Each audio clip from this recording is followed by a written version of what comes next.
Bir daha xoş gördük sizi dəyərli izləyicilərimiz. Bizə yenicə qoşulan tamaşaçılarımız da ola bilər. Ona görə də məlumat üçün bildirim ki, bugün məktəblilər arası Milli Hakaton yarışmasının final turunun ikinci gününü yaşayırıq və ümumiyyətlə final turu haqqında, yəni ikinci gün final turu haqqında ümumi məlumatları isə biz yaxınlaşacağıq layihə rəhbəri Nəzrin Əliyevadan alaq. Nəzrin xanım, xoş gördük sizi. Salam, xoş gördük. Salamlayıram, xoş gəlmisiniz.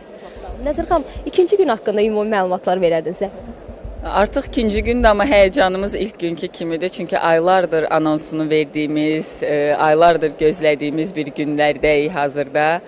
Burada çox gözəl bir atmosfer var. Şagirdlərimiz çox həvəslə, maraqla çalışırlar və biz münsiflərlə az öncə də masaları gəzdik, layihələrlə tanış olduq bir daha.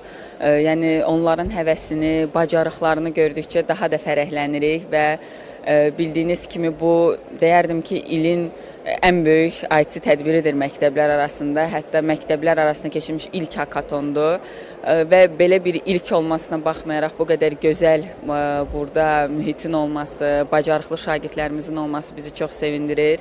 İnanıram ki, artıq onlar sabah da artıq işlərini yekunlaşdıracaqlar və biz mükafatlandırma mərasimində artıq onları qarşılayacağıq və qalibləri elan edəcəyik. Bax, az öncə qeyd etdiniz ki, aylardır bu layihənin üzərində çalışılır. Mənə çox maraqlıdır. Gözlədiyiniz nəticəni əldə etmisinizmi? Səmimi deyim, gözlədiyimdən daha artıq nəticə əldə olunub. Çünki burada artıq beynəlxalq səviyyəli bir tapşırıq var şagirdlərimiz üçün və bir qədər məndə şübhə var idi ki, görəsən hamı öhdəsindən gələ biləcəkmi? Bəlkə zəif şagirdlər olar ki, onlar kənarda qalar. Ancaq onlar ki, bu qədər mərhələdən keçib bura gəliblər və indi onların bu bacarığını görəndə, savadını, biliyini görəndə çox sevinirəm həqiqətən də və gözləntimin də üstündə layihələr var. Yəqin ki, biz hər bir qədərini mediada təqdim edəcəyik, şagirdlərin çıxışlarını və s.